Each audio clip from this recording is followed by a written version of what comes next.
Assalamu alaikum wa rahmatullahi ta'ala wa barakatuh. Aujourd'hui, on va voir la première partie du résumé du cours La décroissance radioactive et Tanaqus Najat al-Ishai. Donc, la physique nucléaire s'intéresse par l'étude du noyau d'un atome. Par contre, la chimie s'intéresse par l'étude de l'atome et surtout les électrons de la couche externe qui joue un rôle très important dans les réactions chimiques.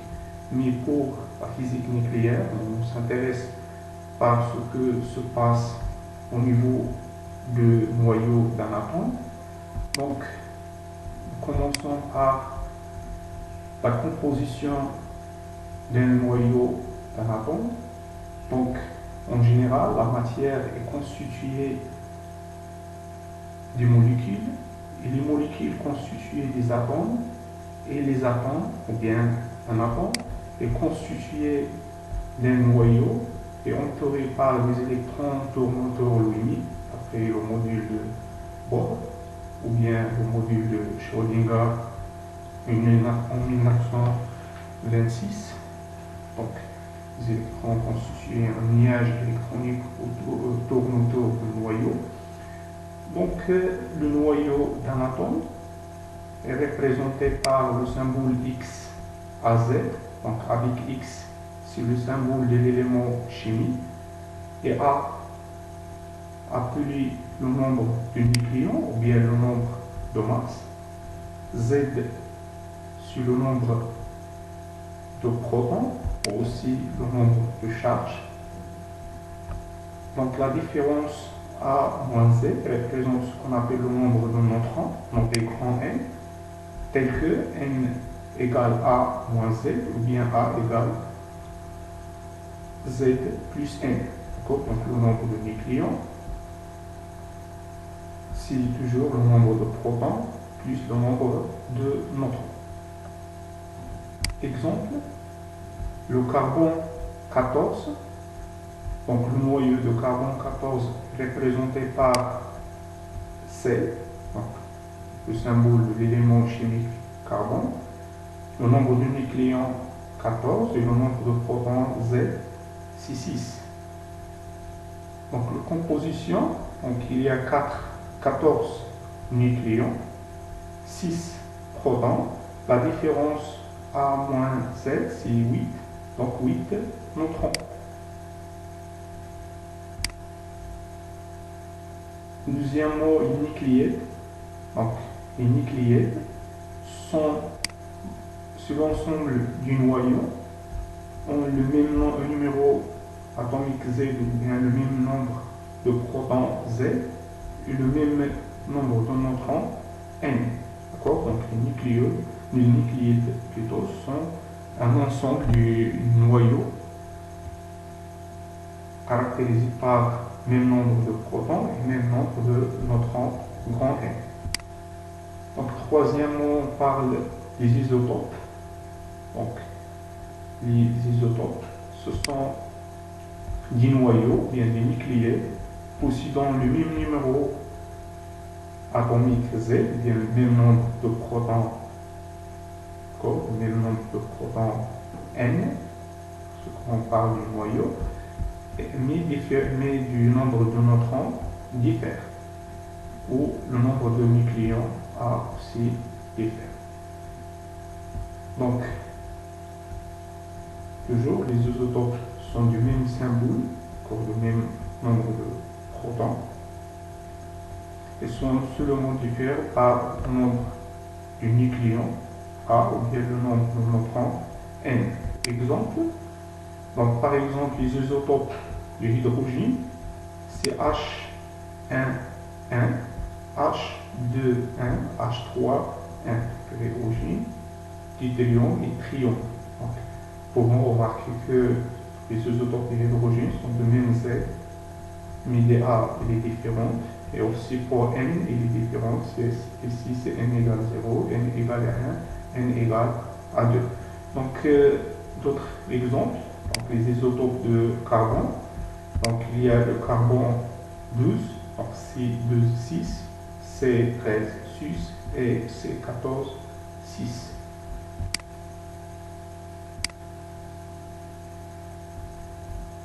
Donc maintenant, un noyau radioactif, ou bien un noyau instable. Donc on définit un noyau radioactif, appelé aussi noyau pair, est un noyau instable qui se désintègre spontanément en donnant un noyau différent plus stable, appelé noyau fixe, avec l'émission d'une ou de plusieurs particules.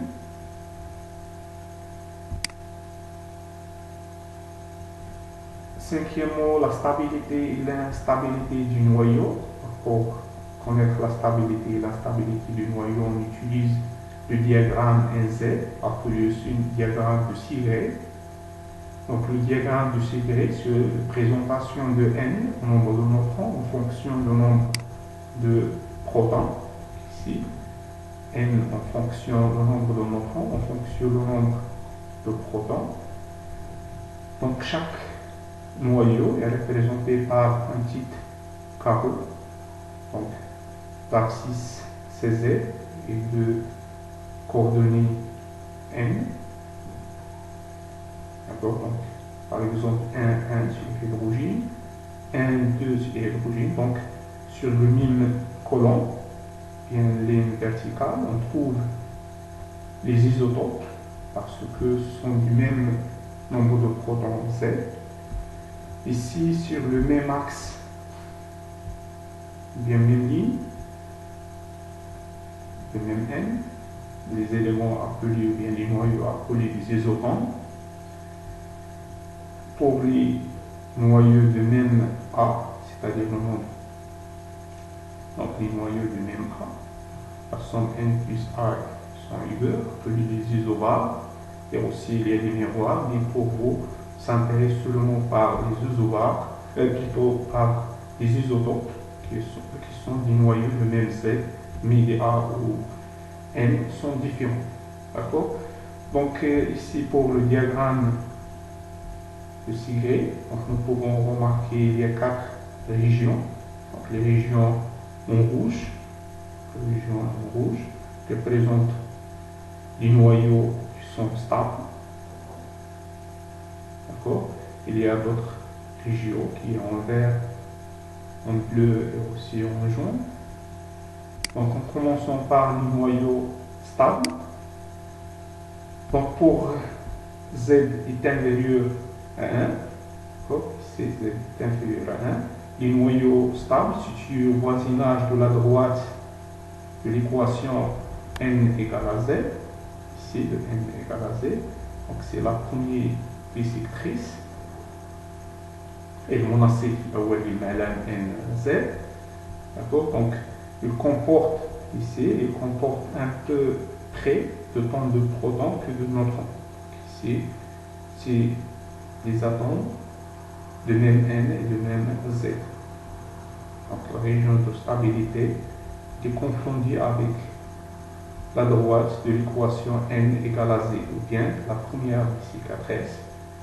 Donc pour Z qui est supérieur à 20, le nombre de neutrons tombe plus vite que le nombre de protons. Donc ici, par exemple, nous pouvons remarquer pour Z supérieur à 1, par exemple ici, si on fait la projection, ce noyau-là, le nombre de neutrons c'est 35, mais le nombre de protons c'est seulement à peu près 26. Donc, les points ou bien les petits carreaux se répartissent au-dessus de la droite, à partir de ça, sont tous au-dessus de la droite, n égale à z. Donc maintenant on parle du noyau instable. Donc les noyaux instables sont radioactifs et les noyaux stables non radioactifs. Donc nous pouvons dire que le noyau instable ne se désintègre pas.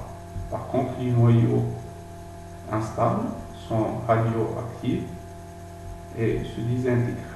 Alors, donc, pour les noyaux pairs et les noyaux instables, sont autant de protons par rapport aux neutrons.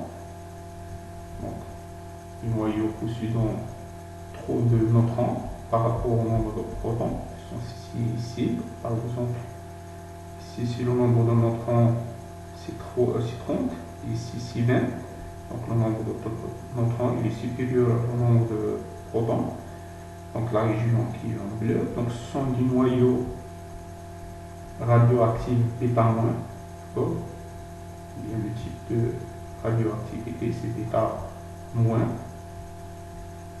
c'est dans la région en bleu. Donc pour les noyaux possédant trop de protons, donc que le nombre de neutrons, donc par exemple ici, le noyau qui est là, donc à peu près 12 bien 13, et le nombre de neutrons c'est 10. Donc sont des noyaux radioactifs émis des particules bêta plus, et le type de radioactivité c'est bêta plus. Donc dernièrement pour les noyaux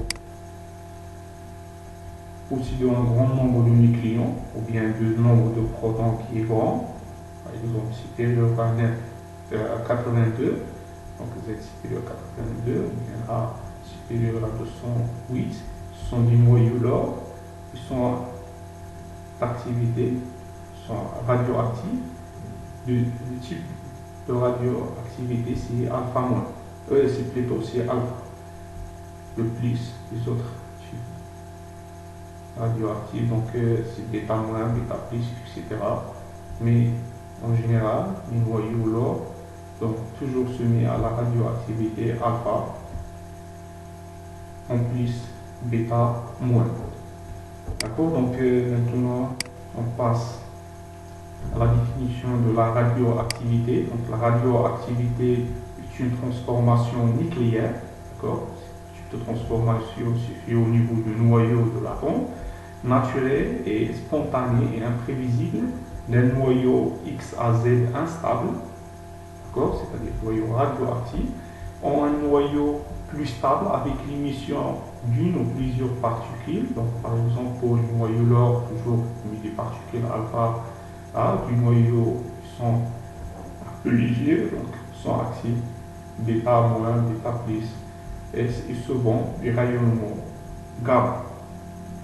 D'accord, donc maintenant on parle de la loi, il y a des lois de conservation ou bien des lois de Soddy. Donc pour Soddy, il y a 4 lois de conservation. Donc la première loi, c'est la loi de conservation du nucléon, le nombre de nucléons. La deuxième loi, c'est la loi de conservation du nombre de charges, Z. Et la troisième loi, c'est la loi de conservation de la quantité de matière, plutôt de la quantité de mouvement pi. Et la dernière loi, c'est la loi de conservation de l'énergie. Mais pour vous, en deuxième bac, on va avoir seulement deux premières lois, les deux premières lois. Donc c'est la loi de conservation de nucléons. Donc, au cours des transformations nucléaires, il y a toujours la conservation d'un nombre de nucléons A. Et la loi de conservation, la deuxième loi, c'est la loi de conservation du charge, c'est-à-dire du Z. Donc toujours au cours des transformations nucléaires, le nombre de charges ou bien le nombre de protons est conservé. Exemple, donc, en considérant une transformation nucléaire suivante, donc un noyau X à Z, plutôt du noyau X1, de A1 à Z1, se désintègre et donne un noyau fixe X2 A2Z2 plus un particule, dans le cas de transformation naturelle. Donc d'après les lois de Soddy, donc d'après la loi de conservation du nucléon, donc nous pouvons écrire A1 égale A2 plus A3, et d'après la loi de conservation du nombre de protons ou bien le nombre de charges, nous pouvons écrire aussi donc Z1 égale Z2 plus Z3. D'accord, donc maintenant on va passer à l'étude des désintégrations ou bien la radioactivité. Donc nous avons vu avant, donc, il y a 4 types de radioactivité, c'est alpha, bêta moins et bêta plus, et le rayonnement ou bien l'émission du rayonnement gamma. Donc en commençant par la radioactivité alpha. Donc la radioactivité alpha est une transformation nucléaire naturelle spontanée et aussi imprévisible d'un noyau X à Z, instable, en un noyau et un autre noyau noté Y A-4, Z-2, plus stable, bien dans un état excité, avec l'émission d'une particule alpha qui est un noyau de helium H2-4-2. D'accord? Donc cette transformation est modélisée par l'équation suivante. Donc X à Z, elle donne le noyau, donc le noyau père X à Z, elle donne le noyau fils Y A-4, Z-2, plus la particule alpha qui est un noyau de helium He4-2. D'accord? Donc les lois de Soddy doivent être bien vérifiées. Donc si c'est A égale A-4 plus 4 aussi pour le nombre de charges et le nombre de protons, Z égale Z-2 plus 2. Donc un exemple pour créer ça, donc noyau Ra 226 84 et donc Rn, d'accord, de 22 86, d'accord, plus la particule émise du noyau de helium H2 4 2. Donc H2 4 2. Donc toujours les lois de conservation sont bien vérifiées, bien les deux premières lois solides. Donc maintenant passons à la radioactivité bêta-. Donc pour la radioactivité bêta-, une transformation aussi nucléaire, naturelle et spontanée d'un noyau X à Z, instable, en un noyau YAZ plus 1, plus stable, avec l'émission d'un électron, la particule alpha, donc la particule alpha est un électron noté E0-1. D'accord? Cette transformation, nous pouvons schématiser et modéliser l'équation de cette transformation par l'équation suivante. Donc X à Z, le noyau père, et donc du noyau fils YAZ plus 1, plus E0-1. Donc exemple, le carbone 14,6 et donc l'azote 14,7 plus E0-1. Donc les deux lois de Soddy sont bien vérifiées. Donc nous pouvons remarquer ici que le nombre de protons du noyau fils il augmente par l'unité, et le nombre de neutrons du noyau, s'il est diminué par unité, pour le noyau fils, donc le noyau père plutôt. Donc pour cela, on parle de transmutation nucléaire, telle que un neutron se transforme en proton avec l'émission d'un électron selon l'équation suivante. Donc un proton ou bien un neutron est noté N type N 1 0, un neutron est noté type N 1 0 et non un proton 1 1, calcule le nombre de neutrons ici pour le proton est égal à 0, plus un électron. Donc, on a expliqué l'origine de l'électron qui est ici, donc l'équation de désintégration bêta-, le résultat de transformation d'un proton, d'un neutron plutôt, à un proton, avec l'émission d'un électron. Donc maintenant la radioactivité bêta+, donc pour bêta+, donc aussi une transformation nucléaire, naturelle, spontanée et imprévisible dans le temps, donc d'un noyau X à Z instable en un noyau Y à Z-1 plus stable avec l'émission d'un positron E0 plus 1. d'accord, E0 plus 1, E0, 1. Donc, selon l'équation suivante, donc XAZ, le noyau fils, il donne du noyau, donc le noyau père, donc du noyau fils, YAZ moins 1, plus un positron, E0 plus 1.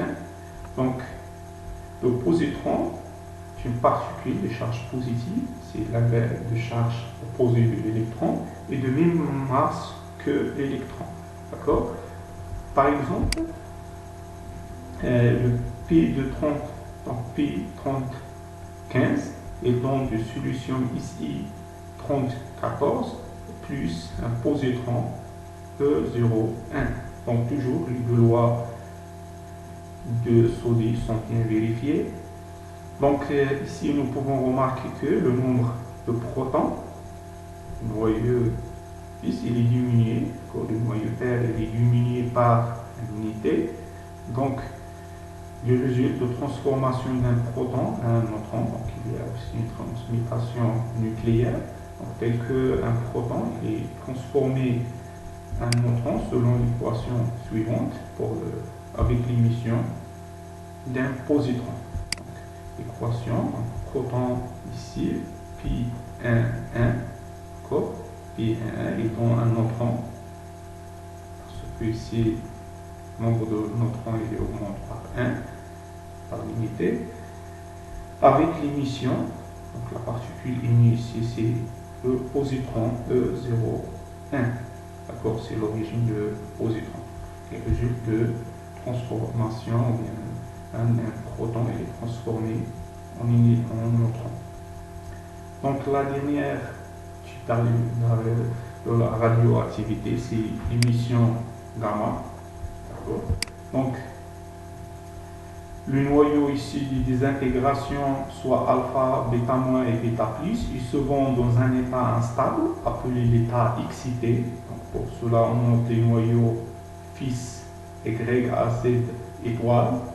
Donc il devient stable en libérant l'excès d'énergie sous la forme du rayonnement électromagnétique, donc noté gamma.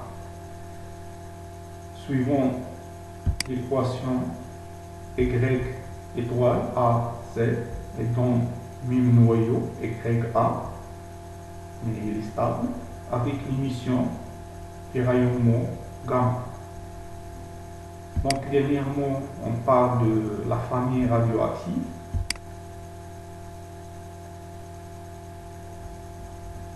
Donc c'est une suite de nucléides, si c'est dans un même noyau pair, par une suite de désintégrations successives jusqu'à l'obtention d'un noyau stable. D'accord, la famille radioactive, c'est une suite de nucléides qui sont dans le même noyau pair, par la suite de désintégrations successives, par exemple des intégrations alpha, bêta moins, alpha, alpha, etc., bêta moins, jusqu'à l'obtention d'un noyau stable. Donc dans la nature, il y a 4 familles radioactives. Donc l'uranium 238, l'uranium 235 et 238, thorium 232, 80, et NP 237, 93. Donc, par exemple, le noyau l'uranium 238 soumis à plusieurs désintégrations. Par exemple, ici c'est alpha, puis bêta moins, puis alpha, bêta moins, alpha, alpha, alpha, alpha, bêta moins, puis alpha, bêta moins, jusqu'à l'obtention de noyau stable. C'est le plomb 207, 82. Donc, l'uranium 235 représente un noyau, une famille, radioactive. C'est la fin de cette vidéo, j'espère qu'elle est très utile pour vous. N'oubliez pas de partager le vidéo avec les amis. Au revoir pour la deuxième partie et aussi pour les exercices, pour la correction des exercices d'application et correction de quelques examens. Bon courage.